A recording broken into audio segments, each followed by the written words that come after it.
back to Ireland, if only at the closing of my day. At the opening lines to Galway Bay, a crowd-pleasing old Comalia that talks of the beauty of Galway Bay.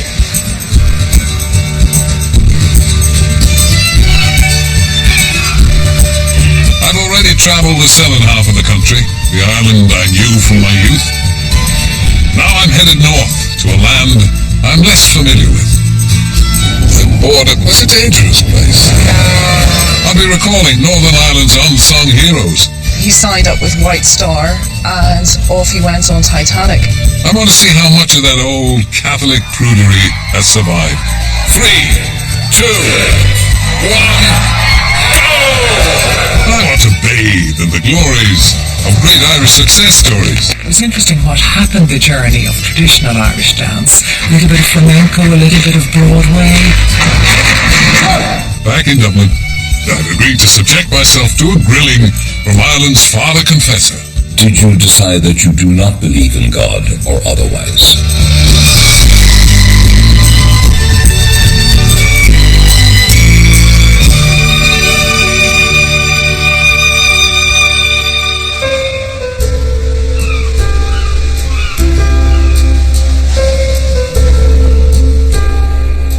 I spent the first 30 years of my life here in my own lovely country, and the next 40 years over the water in England.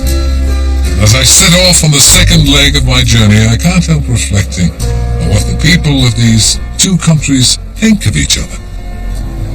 The English took a very superior view of them. The Irish were not particularly intelligent. They believed in fairies. They believed in leprechauns. Just as indeed the Irish continue to have, in some cases, a view of the British being cold, standoffish, superior in their attitudes. Well, since there's no great racial difference between the two peoples, it's obvious that the differences have been formed by history. This thought will be on my mind as I travel through the rest of the country. Galway is the starting point for this second leg.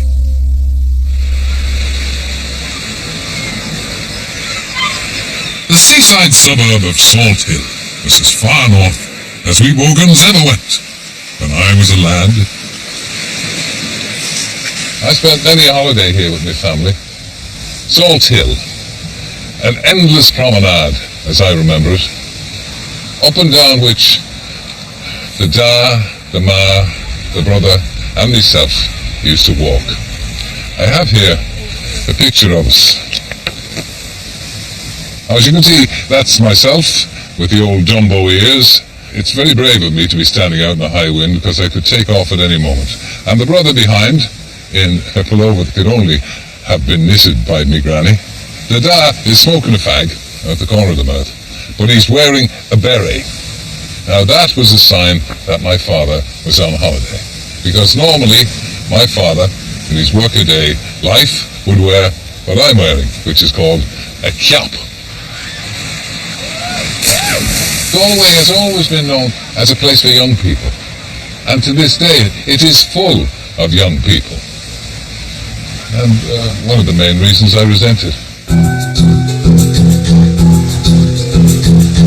A couple of miles down the coast from Salt Hill is the 1,000-year-old city of Galway. Always been the most international of Ireland's cities, it was visited by Christopher Columbus, and its medieval Spanish arch recalls a time when it was the country's principal port of trade with Spain and France. And it's always had a uniquely independent spirit.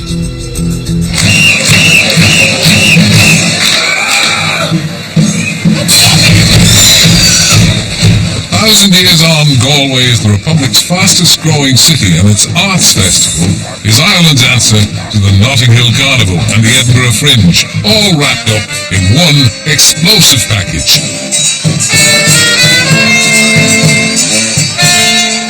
I think Galway is a very rich place. It's a tapestry of culture, fun, crack. It's big and it's beautiful and it's bashful and it's buzzing.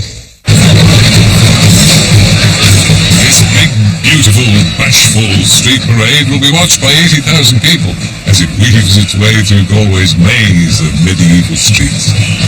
It's staged by the theatre company Macnas. Its artistic director, Nolan Kavanagh. Over there on the wall, various representations. Is that a dancing bear? It is a dancing bear. Yeah. And also a bull with enormous horns. Yes. So what's all that about? Well, basically, Terry, what you see here is a tapestry of inspiration that was the foundation for the work this year that inspired our artists in the company to make the sculptures. Well, over the last 2 decades, Macnas has transformed street theatre in Ireland, making it the inclusive and visceral experience it is here.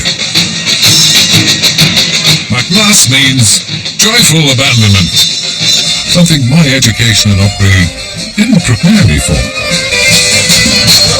But like so many other Irish people, I was no stranger to the stage. When I was at Belvedere College in Dublin during the 50s, I was a keen member of the school's drama group. We put on countless Gilbert and Sullivan productions.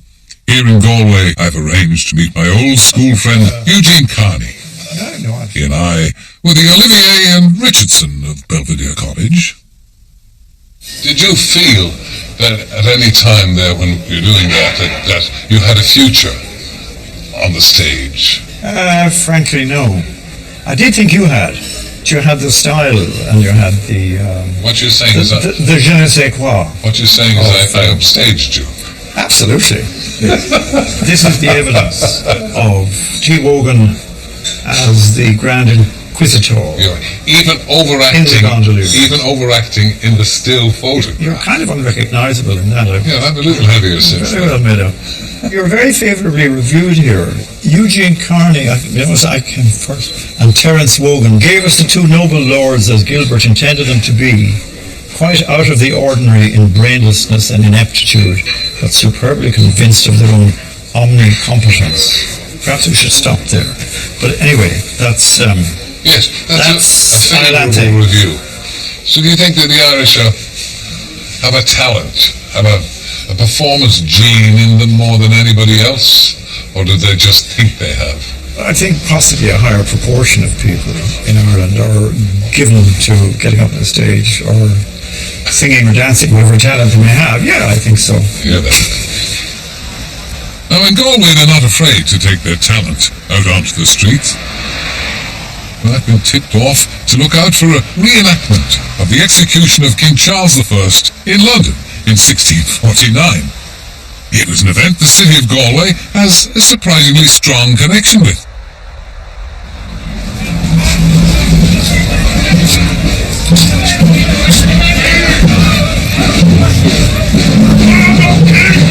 It stars Oliver Cromwell, the island's favourite Protestant, given what he did to the Catholics. I, Oliver Cromwell, accuse Charles Stuart, King of England, of treason!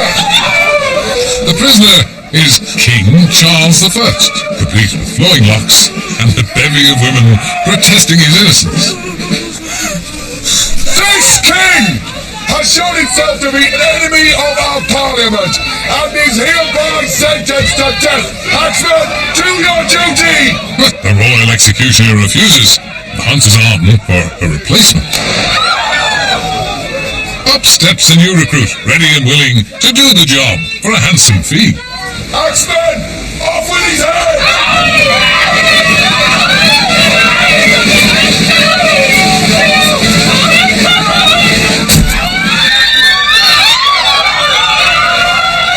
It turns out the anonymous executioner was a Galway man.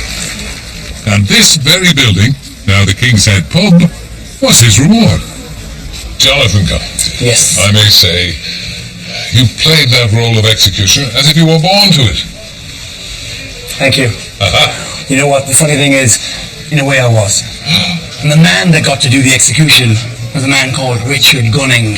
And my name is Jonathan Gunning. You're the direct descendant of the man who did the regicide. Well, we could say that. I'm very good with a hatchet. But in a way, you're responsible as well, Mr. Wogan. What have we got here? So we have here a copy of the death warrant from 1649. Charles I. of Charles I. And there were 59 signatories. And right here is a signature of Sir Wogan. Thomas Wogan. Thomas Wogan. Very, very good. We have his name right here. Thomas Wogan.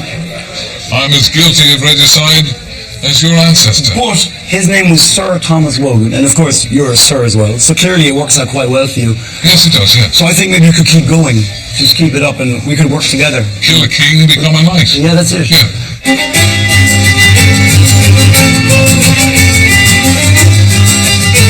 From Galway, city of culture, vitality, we travel northwards to the beautiful county of Sligo. We're heading for a deserted beach, miles from anywhere. Ireland was a very prudish place to grow up in. I remember as a child, when you went for a dip in the sea, Catholic modesty demanded you reveal as little flesh as possible.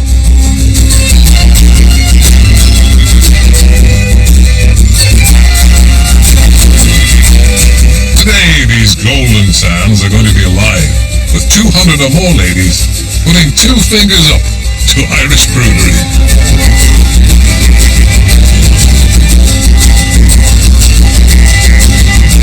Now, unfortunately, I can't be there. Today's the day after doing my radio show, Weekend Woven, back in London. But I still hope to be able to make my little contribution to the dip in the nip.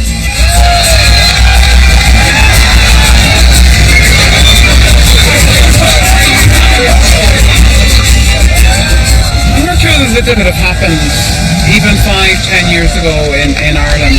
For example, I used to go to Donegal Beach for holidays when I was a kid, and everybody, particularly the adults, you just kept yourself well wrapped up. If you went in for a swim, you literally went down to the water, got in for a swim, came out again.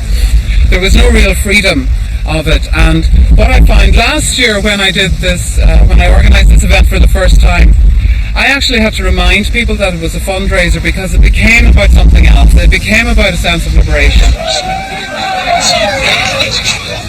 Public nudity in Ireland is actually still illegal.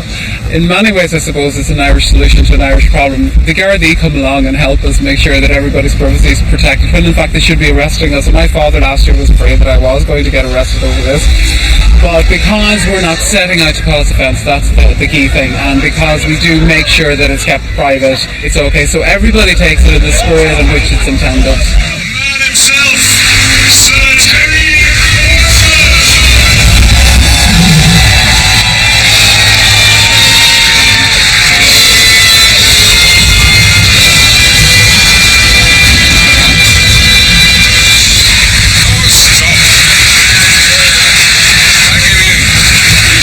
This is a very, very special day in County Sligo, in the west of Ireland.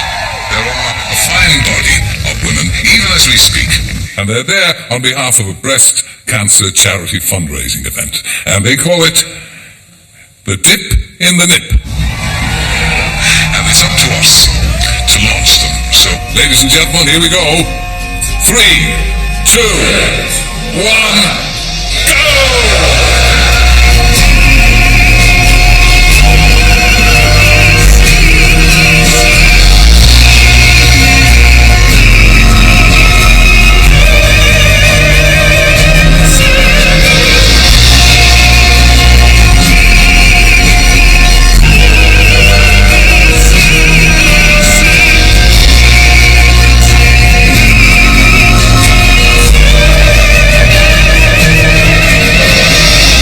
My mother's 90th birthday, and she has breast cancer, and she didn't want presents, she wanted people to do things for charity, so this is my birthday present for her. My mum passed away from cancer 3 years ago, so I came to support that cause. Initially we said we'd do it for a bit of crack, but unfortunately our brother died of cancer last month, so now we're doing it for him, and I'm sure he's looking down now and laughing his head off.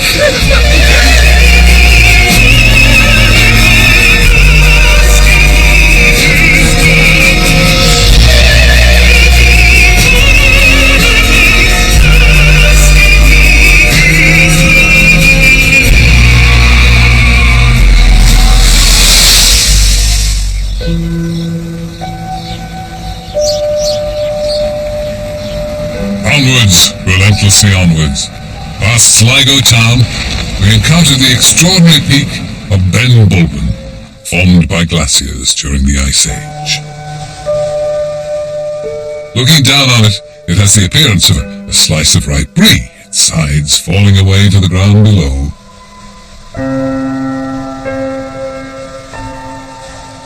The north face of Ben Bulben is reputed to be one of the most dangerous climbs in Ireland. On the flat top of the mountain, one of the most isolated and inhospitable places in the country.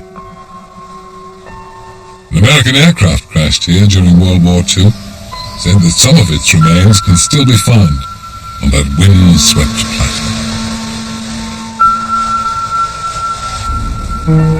Before we know it, we're in Donegal, courtesy of Dave, my loyal driver. Donegal is the most northerly county in the Republic of Ireland. In fact, it's more northerly than any county in Northern Ireland. And we're hoping to cross the border between the Republic and Northern Ireland. I have memories of several years ago crossing the border, and it was no joke then. There were watchtowers, there were soldiers in the watchtowers armed, there was barbed wire. And the border between the Republic of Ireland and Northern Ireland was a dangerous place. Now the watchtowers are gone, the soldiers and the barbed wire are distant memories. You'd be hard-pressed to say exactly where the border is.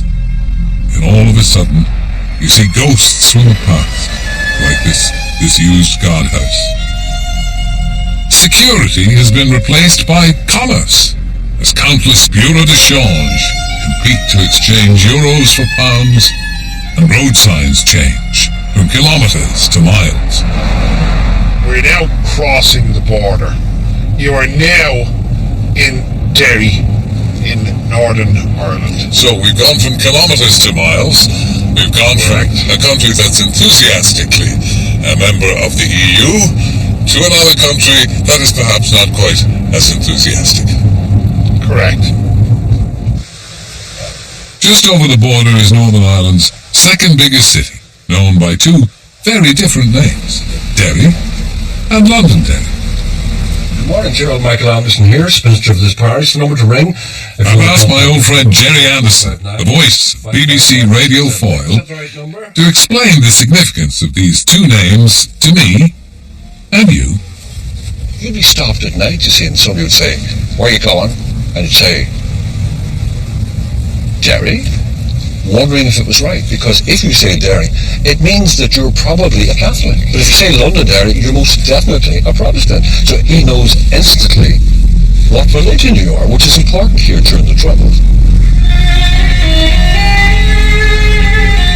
It's well over a decade since the peace agreement was signed, but the River Foyle still acts as a kind of no man's land, separating the Catholics on the west side from the Protestants on the east, with just one bridge connecting the two communities in the city centre.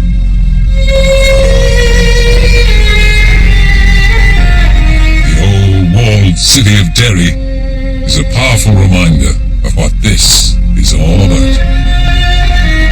The walls were built by English and Scottish Protestants to keep the native Catholics out.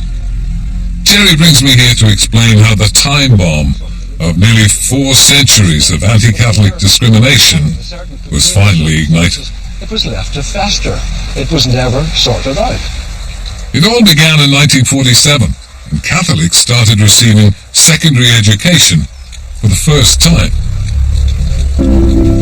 This was the very first generation of Catholics to be made aware of how unfairly they'd been treated over the centuries. The guys who had normally not got into education said, "Hold on a minute, I've been treated here like a second-class citizen." By the time people who are 12 years old get to university, it will be 1959, perhaps 60. They will leave university when they are 21. They will see around a little bit. They'll think about it.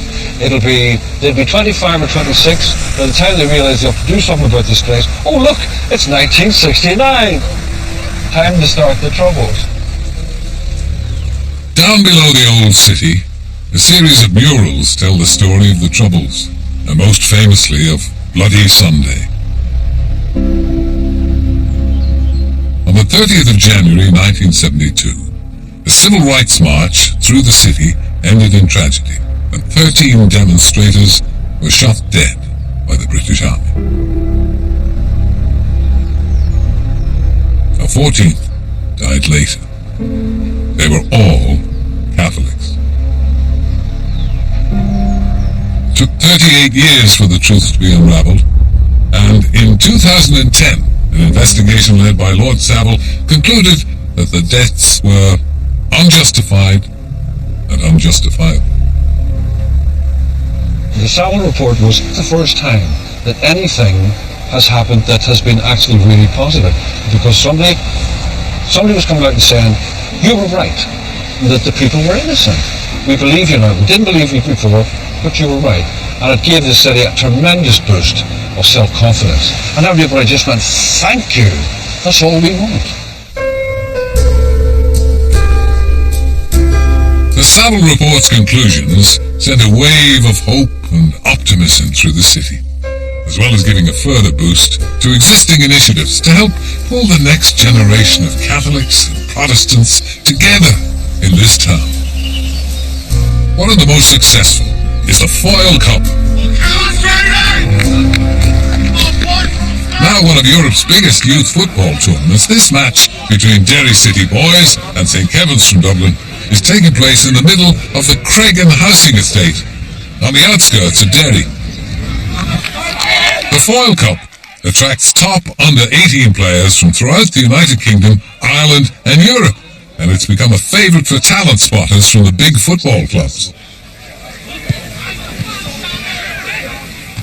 Not only that, but the tournament's given Derry's next generation something else to think about. Foyle Cup's one of the best competitions in Europe. There's Premiership teams in this. Wolves is actually playing under 16s and stuff like that, and there's American teams. There's actually a CET Spain is playing an our age group under 19s. So a lot of clubs from a lot of places in the world like to know about the competition. Worst of the Troubles would have been before us, but to be honest, it has died down a lot. I'd say a lot of it has down to by playing football, because they're all mixing with Catholic and Protestants, so people tend to forget about it.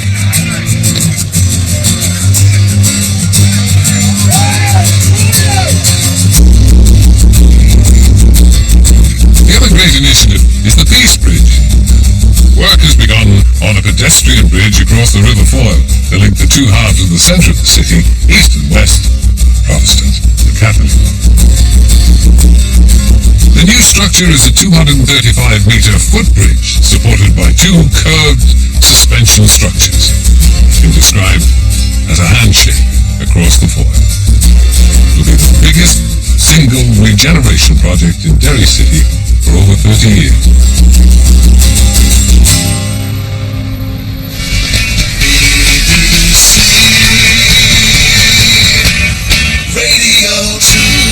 Back in the good old days when I was chained to my desk at BBC Broadcasting House doing Wake Up to Wogan on Radio 2 every morning, I'd hand over the pastoral care of my audience to a controversial Irish Catholic priest called Father Brian Darcy. A very good morning, dear Brian.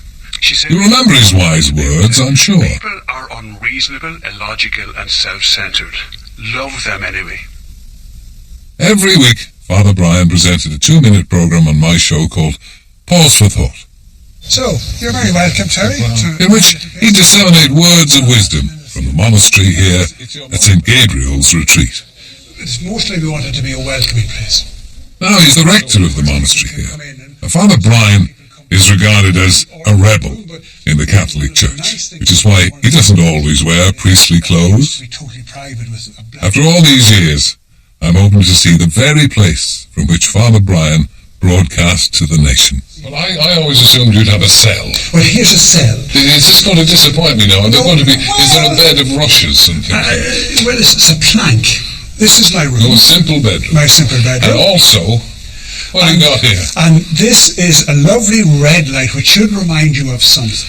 Yeah. For 20 years, on Pause for Thought, usually on a Monday morning, I joined you, so this little red light was burning outside the door. It's of no religious significance whatsoever. Only that Terry Wogan broadcast at the other end.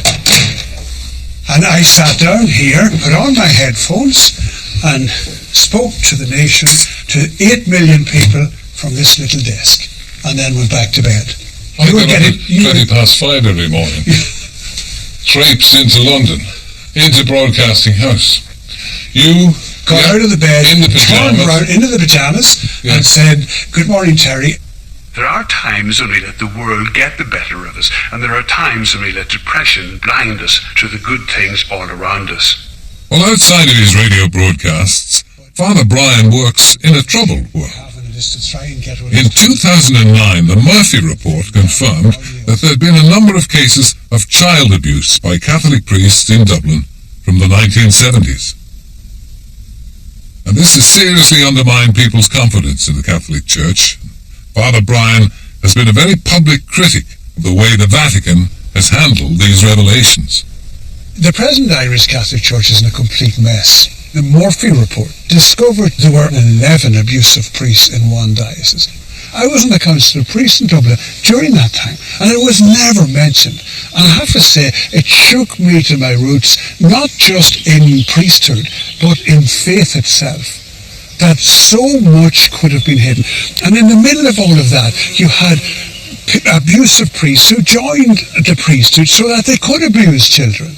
You know, that's the fact of it. And what is even more difficult for the people to understand is not just the abusive priests, but that these people could be hidden, enabled, changed, and in turn helped to abuse more by those in authority who should have known better. And it has to be said, the Irish people, I think their faith has been shattered. To seek refuge from the crisis the Church finds itself in, Father Brian is drawn back to a time before organised religion, to a time before Catholic and Protestant churches.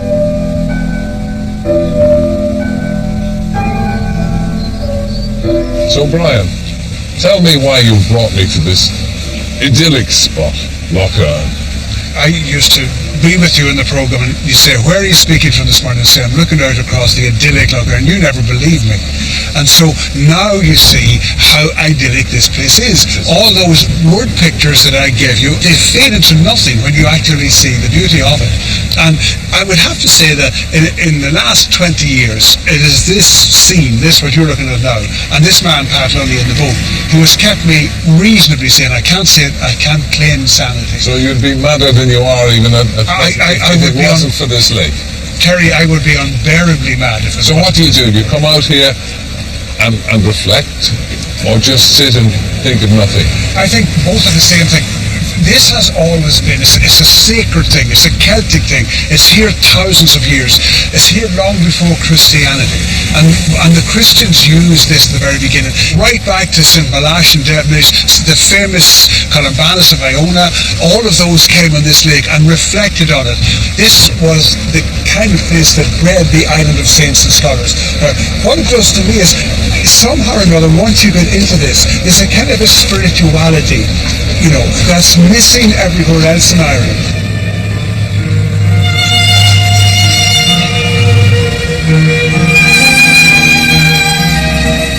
Tension, the stress of the modern world, and particularly the modern Catholic Church, drains out of you, and you get filled with a spirituality that's far more ancient and beautiful than anything religion has to offer.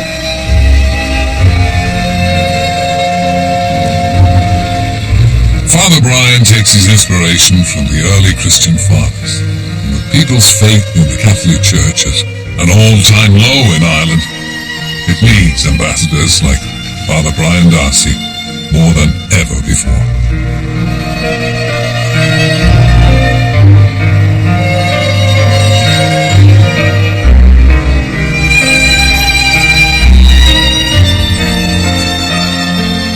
I'm headed for Belfast, capital of Northern Ireland.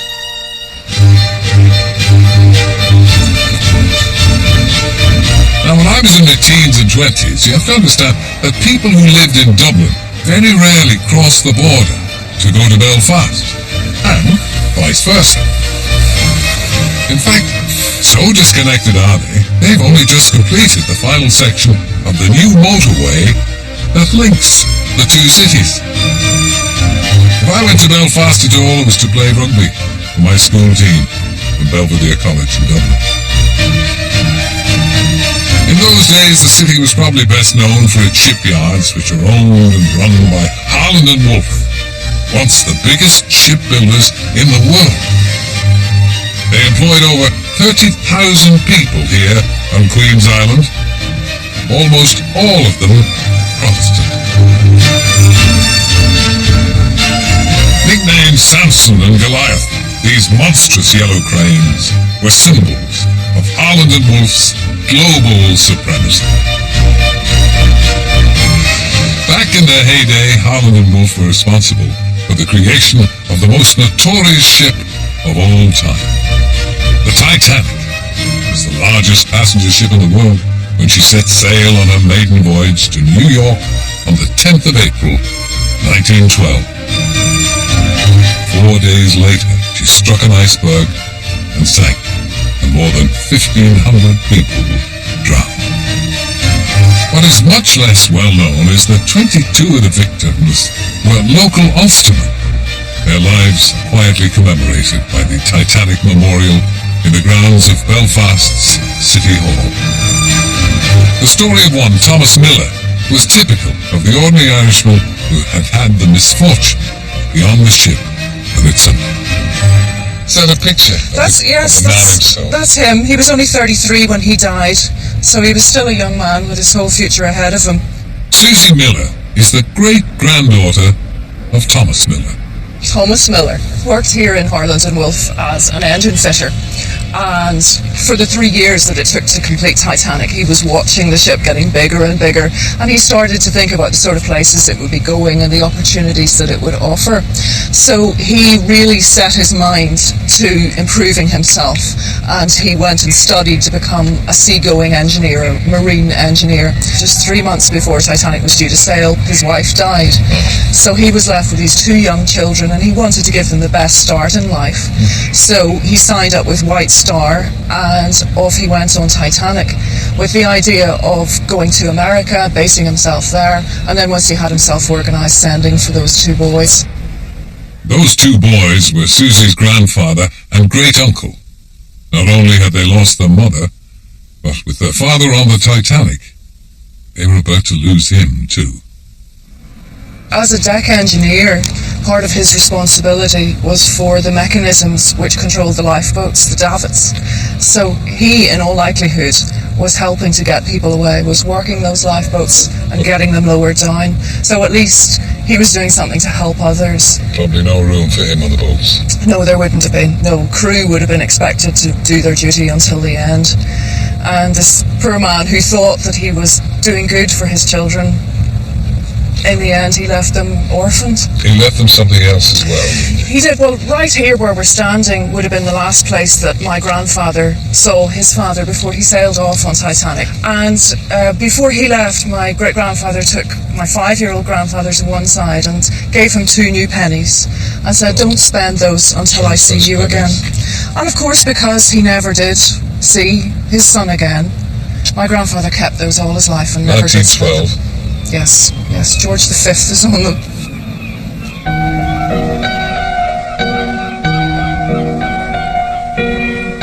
The sinking of the Titanic was one of the darkest days in the history of Belfast shipyards.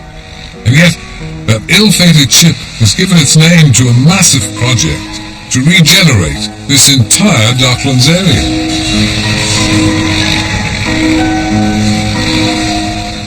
Belfast Shipyards is now known as the Titanic Quarter.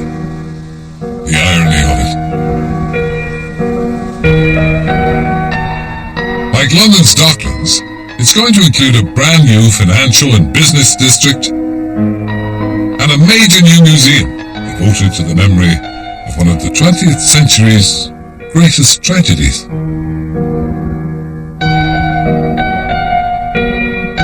This marvellous building, once the world headquarters of Harland and Wolff, is destined to become the Titanic-themed hotel. But before the developers move in, I want to have a look at the old place. Once inside, there are echoes of more gracious, elegant times. The whole building feels like a glamorous transatlantic liner, with grand stairways and aristocratic sanitary ware. Without doubt, though, the pièce de résistance is this: the drawing offices. There are two of them, and it was here that a sizable proportion of the 20th century's greatest ships were designed and drawn. When I come walk into these drawing offices and I can see people, I can put names to people, where they sat, where they were based. There's a tinge of sadness to see the building in its state now. I'm joined by retired workers John Higgins and Rodney McCullough. You were here in the 50s and the 60s, that's when you worked here. So it must have been a tremendous hive of industry. It was in the 50s and 60s and at the tail end of the 40s. There were 51,000 people employed by the Harland & Wolff Group. No. And here in Belfast, we had 31,000. So it was a massive empire with branches in Liverpool, Southampton, London, 3 shipyards on the Clyde, 3 engineering works on the Clyde. So it was all controlled from this space here in Belfast. What kind of people were they to work for? Very disciplined workforce. Everything was very disciplined, even down to going to the toilet. Back in those days, you didn't clock in. There were none of the fancy systems that they are today. You had a little block of wood called a board, a wooden board with a number stamped across the top, and you called that in the morning from the timekeeper, and you threw it into the timekeeper at night, and that was the time recording system. So this board became a very critical piece of infrastructure. And when you went to the toilet, you used this board. And there was a man in the toilet, and when you went in, you gave him your board, he looked at your number, he recorded your time in, and in 7 minutes, he came and he rattled the door to tell you it was time to get out. So consequently, as a result of that, toilets were not known as toilets in Harland & Wolff, they were widely known as minutes, because you only got 7 minutes to do whatever you had to do.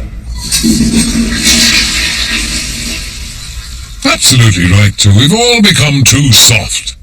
7 minutes should be plenty of time. Sadly, though, time ran out for the shipyards. Less than 50 miles south of Belfast, Armagh is one of Northern Ireland's 5 border counties.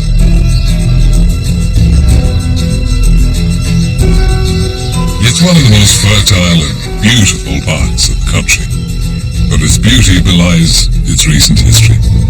During the 3 decades of the Troubles, around 250 people were killed in South Armagh, many of them British soldiers and police officers. At that time, South Armagh was known as Bandit Country. Not anymore.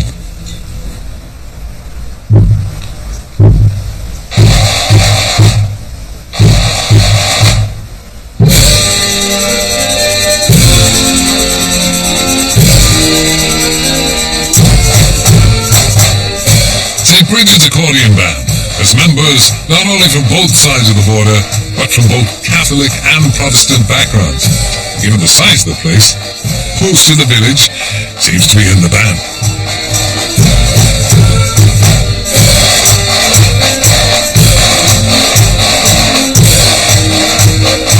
How is it that in an area that really only has about 200 people in it, you have 80 accordionists, not all here today, but, playing the drums, playing all sorts of instruments.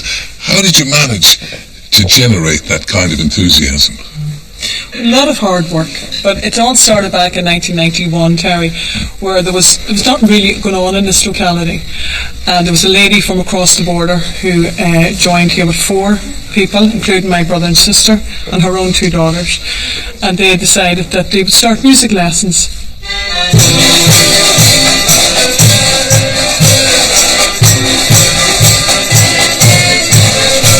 Why did you pick accordions? I think it's in Ireland as a whole. It's a great instrument. It's easy to listen to. It's not easy to play, but it's very, and it's affordable. And you've got all these people playing accordions or playing drums, whatever.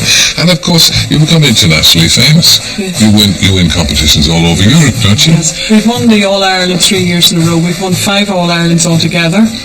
And we're currently the Ulster champions for a junior band.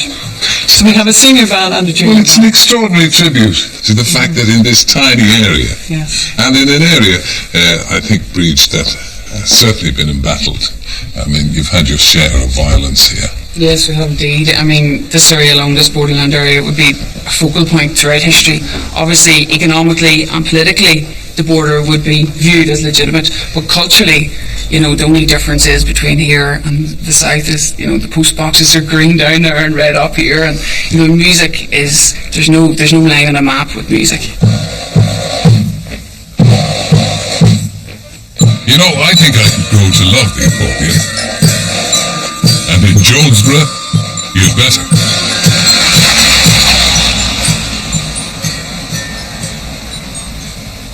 Within minutes, we're across the border, back into the Republic. Now, I know the Irish like to think they're the only people that ever had a history, but they do have a lot of it. And the Boyne Valley is where it's at its richest.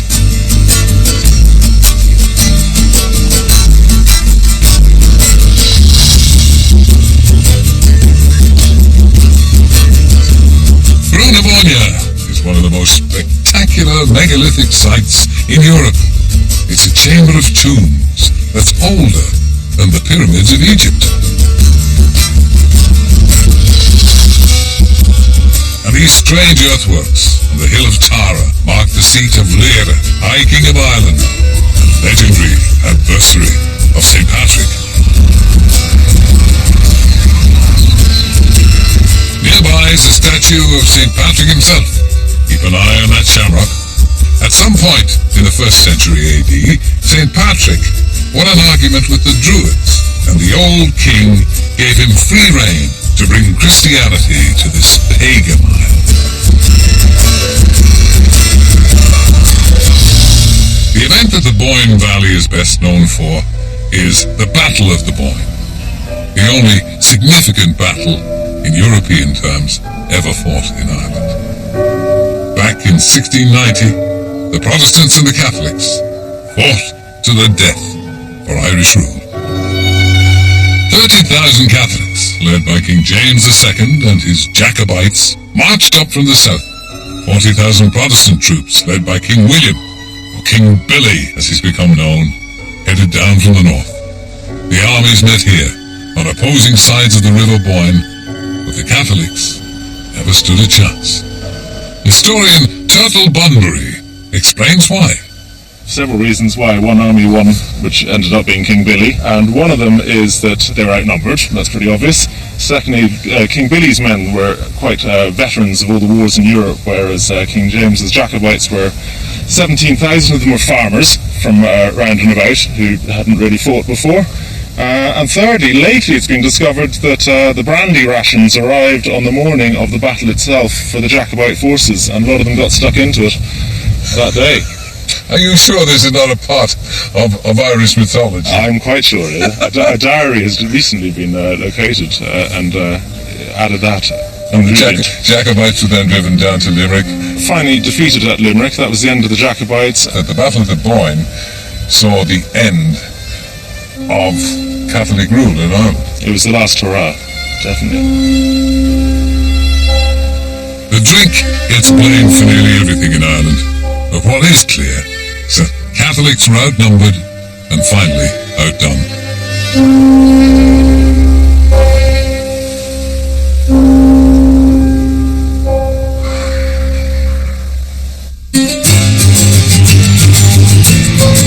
After driving nearly 2,000 kilometres around the old Emerald Isle, I'm back in Dublin.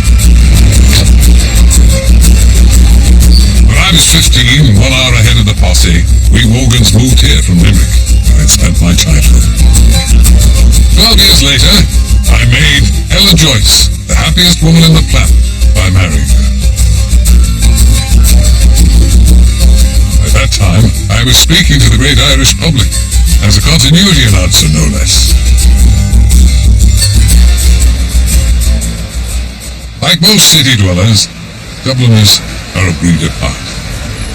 They're known by country people as Jackeens, and Dublin's always been seen as the most English city in Ireland. And so, the Jack in Jackeen refers to the Union Jack. The diminutive een makes them Little Jacks. That's country people for you. And by the way, they're called culchies. But I'm not going to get into that.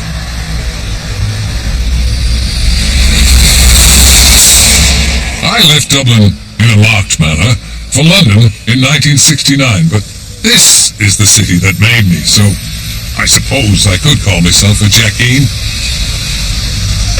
Is there any real difference, though, between the English and the Irish now? Well, David Norris is a senator here in the Irish Parliament. His father was English, his mother was Irish. I'm just trying to identify the differences, the similarities between the Irish and the British.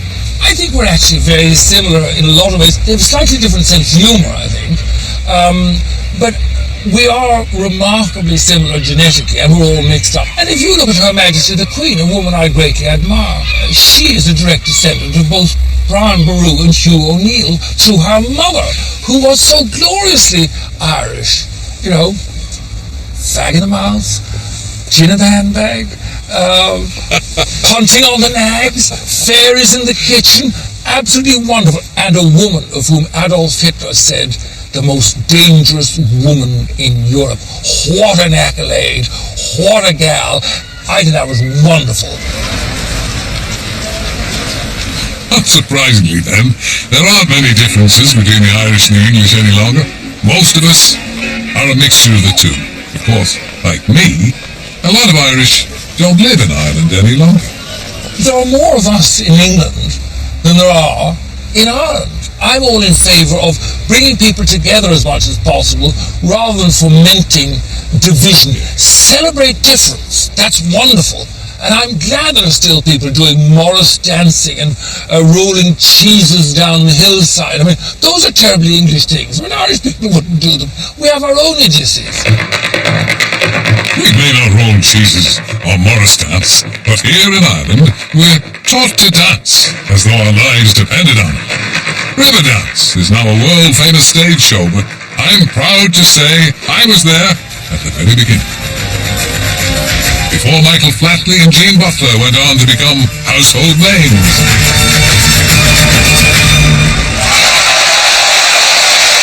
Good grief. That brought the folk memories out. Small hairs rising in the back of every Irish man's neck.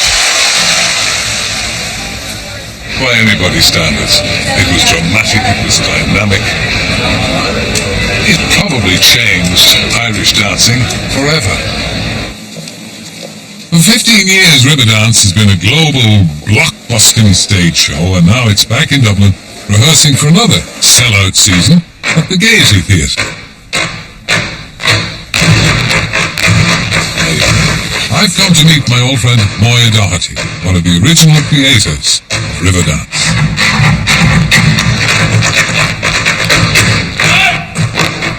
I can only tell you what an impact it had on a simple old presenter like myself.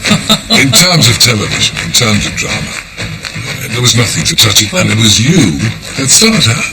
I mean, where did you get the idea? How did you get the idea? I needed to do something as a producer that wasn't song-based. I wanted to present dance. We don't have a history of ballet. We don't have a history of contemporary dance. So really, just to reach back into our very rich culture was the best place to go. And I think marrying that with these two extraordinary Irish-American dancers, Michael Flatley and Jean Butler, brought an athleticism to Irish dance because they were sort of first and second generation Irish-Americans. And it was interesting what happened, the journey of traditional Irish dance, which was, hands by the side and... So you wouldn't show the knickers? Yeah, the Catholic Church had a very close hold on it all. But But obviously those Irish Americans were much freer, and they introduced, I suppose it was the fusion of different cultures, a little bit of flamenco, a little bit of Broadway, and that driving, building music. Well, with the new show just about to open, rehearsals are at fever pitch. Irish dancing has been transformed by Riverdance, and nowadays every parent in the country is desperate to see their progeny clicking their heels and stomping about like mad things on the stage. Moya and I look in on the next generation of river dancers in the making. So we're going to do St. Patrick's Day now with all the dancers, which is a very traditional dance, and it's known worldwide again, and each dancer will have learned this dance on their ranks all the way up.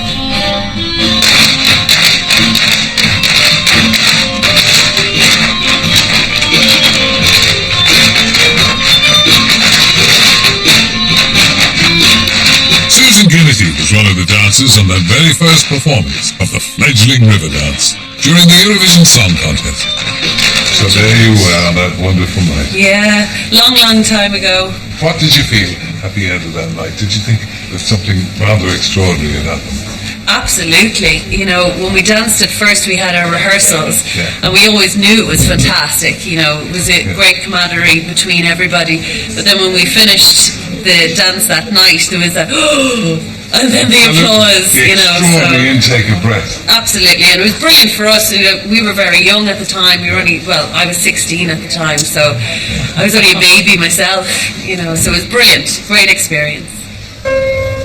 In many ways, River Dance was the touch paper that lit the beginning of a new Ireland, proud of its heritage, confident about its future. From the mid-90s, Dublin became the epicenter of a massive economic boom dubbed the Celtic Tiger. Lured by attractive tax incentives and compliant banks, the speculators and developers descended on the capital, built glass and steel palaces up and down the Liffey. But with the crash of 2007, the smart money moved out. The boom was over. But for a while there at the beginning of the new millennium, Dublin felt like the most affluent city in Europe. 40 years earlier, I took my first staggering steps in broadcasting here in Dublin, alongside RTE's Gay Byrne. Gay's become the most famous man on Irish television and radio, but that's after I'd left the country, you know. For more than 37 years, he hosted The Late Late Show, the world's longest-running chat show. It's been the biggest catalyst for social change this country has seen. Landmark editions featuring lesbian nuns, women's rights, and an AIDS special showing how to put on a condom have all helped to bring Ireland and the Irish into the 21st century. Would you say that Ireland's changes have been considerable? When you think that people walked out of the studio of the Late Late Show in Montrose because we were discussing the possibility of divorce being legalised in Ireland. We were only discussing the possibility of it, and people walked out in disgust and outrage. We were speaking about contraception. We were speaking about gayness. And that was just the reaction to that, even discussing it on the Late Late Show was so appalling in the view of so many. When was that? The 60s, 70s? It would have been well into the 70s, and even into the 80s. And now when you see gay partnerships being hunky-dory and contraception, of course, is no longer a point of discussion, neither is divorce. And the ceiling didn't fall in, and the sky, heaven, whatever. Nothing happened. But people were roused to apoplexy about even the discussion. To keep Gay going in his declining years, RTE had given him a new series where he pins well-known Irish people to their seat with personal and penetrating questions until they cry for mercy. It's called modestly The Meaning of Life. What's it all about? Why are we here? Is there a God? What? Gay has talked to people like Edna O'Brien, Brenda Fricker and Gabriel Byrne, and now it's my turn. foolishly agreed to succumb to his iron will. I'm beginning to regret it already. It's very important that I did my best for this. Gay is known for going for the jugular. I don't know why you're actually wasting tape doing this. We've got enough makeup on. You? Are we about to call the master? Will that noise not be too much, no? What a man. Because when you're talking, for some extraordinary, particularly when it's not going very well, you do get a bit dry. Okay, let's go, thank you. And I don't anticipate this going very well. Action. Good evening to you and welcome again, and our guest this time is Sir Terence Wogan. And good day to you, sir, and thank you very much indeed for joining us. Pleasure is mine. This program is called The Meaning of Life. A fairly pretentious title. Indeed it is. Perhaps a little overreaching in its ambition. Nonetheless, what do you think life has as a meaning? What do you think the meaning of life is? My life, if you ask me about my life and the meaning of my life, it's been absolutely wonderful. I've had the most wonderful time. I've had a lovely family. I've had a loving wife. I've had success in the material world. I've done something I wanted to do. I've had an ideal life. So I can only tell you what it means to me, which is happiness. Your overreaching feeling then would be one of gratitude. Absolutely. But not to anybody or anything in particular. You could say fate, luck. But I can't believe that somebody out there, beyond the clouds, particularly picked me out to have a good time. In the end, did you decide that you do not believe in God or otherwise? Yeah, I don't believe in God. I don't believe in heaven, and I don't believe in hell. I know it's arrogant, as I said before. Better men than me have believed in God. Far more intelligent people than me. But at this stage of my life, let me put it that way, that I can't accept the logic. Okay, last question. Suppose it's all true, what the Jays told you in the Crescent and in Belvedere. Suppose it's all absolutely true and they were right, and you get up there to wherever. When you meet that great Director General in the sky, what will you say to him? I look around a bit and I think I'd say, where am I? And then, you're having me on. I don't believe this. But I'll take it if it's there. Won't we all, dear? Won't we all?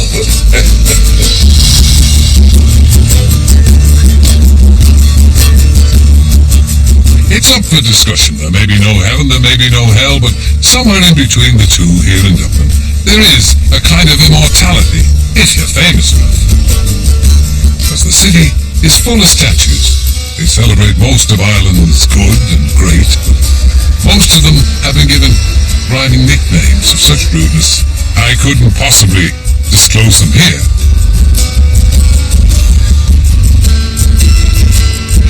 So, Oscar Wilde is the person on the crag. James Joyce is the person with the stick. And Molly Malone is the person with the cart. And the Irish put you on a pedestal only to knock you off. But they can bide their time before they erect one of me. Thank you very much. Besides, I can't think of anything too rude rhyming with microphone. Can you? The people of Ireland have always been its most important resource. They've also been the country's main export. But the thing about the Irish is that whether they're in Chicago or Riga or London, they remain Irish. core. And the ones that have stayed in the old country have helped redefine and strengthen the culture. Ireland and Irishness are probably one of the world's best-known national identities. Because of centuries of emigration, there are about 80 million people around the world who can claim an Irish birthright. That makes us one of the most widely dispersed nations throughout the globe. Which reminds me, the other thing about the Irish is that every so often they do like to come home.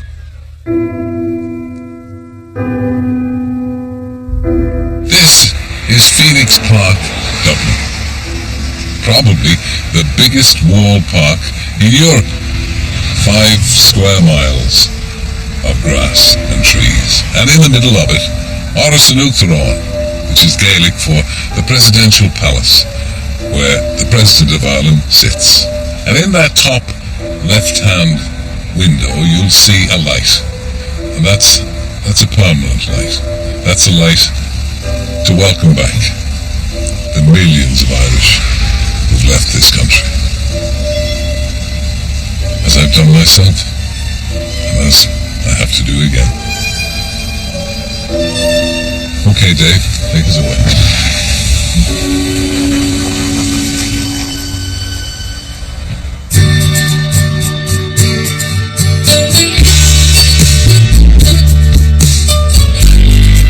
Get your all-weather gear on. We're heading to the hills next tonight here on BBC4 for a wonderful and windswept year on a breathtaking Scarfell Pike. That's in just a moment.